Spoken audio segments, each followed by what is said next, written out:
Bonjour, je suis Audelain Abestine, je suis étudiant en langue moderne, mention tourisme à l'université Wampa.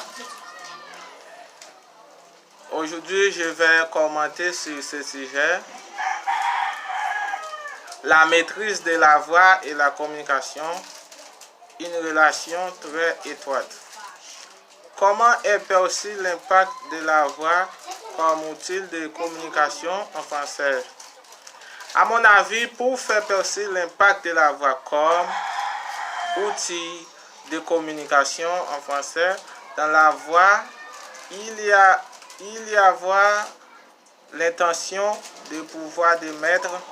C'est aussi un vecteur d'émotion. C'est le rapport à les propres émotions et puis à ce qu'elle va pouvoir susciter comme émotion chez l'autre. C'est vraiment un outil important. Dans la communication, pour faire passer un message, il faut que la voix soit en cohérence avec le message. L'auditeur ne doit pas avoir d'efforts à faire.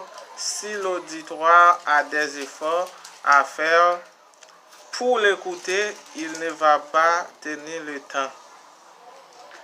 Quel rapport a-t-elle avec la phonétique? La voix devient dès lors difficile à contrôler, ce qui augmente l'anxiété de l'enseignant et l'installe dans un cercle vicieux. Les femmes se plaignent fréquemment d'une voix grimpant vers les aigus.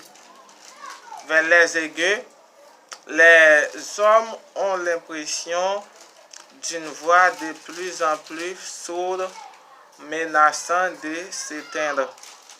Parler en forçant la voix,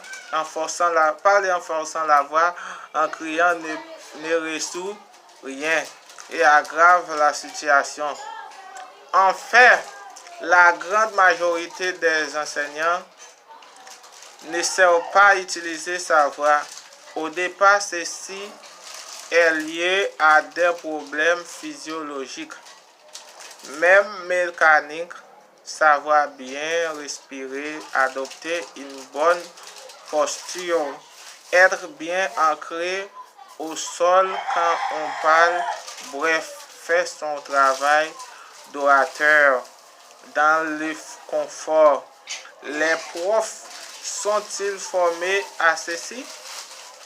Et une question qui fâche.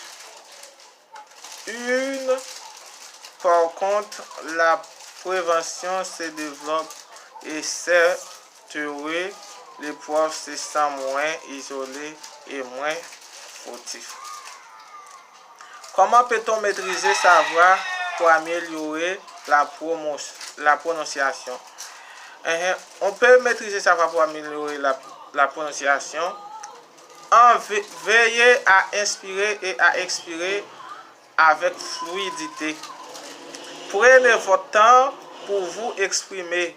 Parlez aussi lentement que possible, sans pour autant imiter la voix d'un robot. Souvent, les gens s'énervent quand il s'agit de parler en public. Merci beaucoup.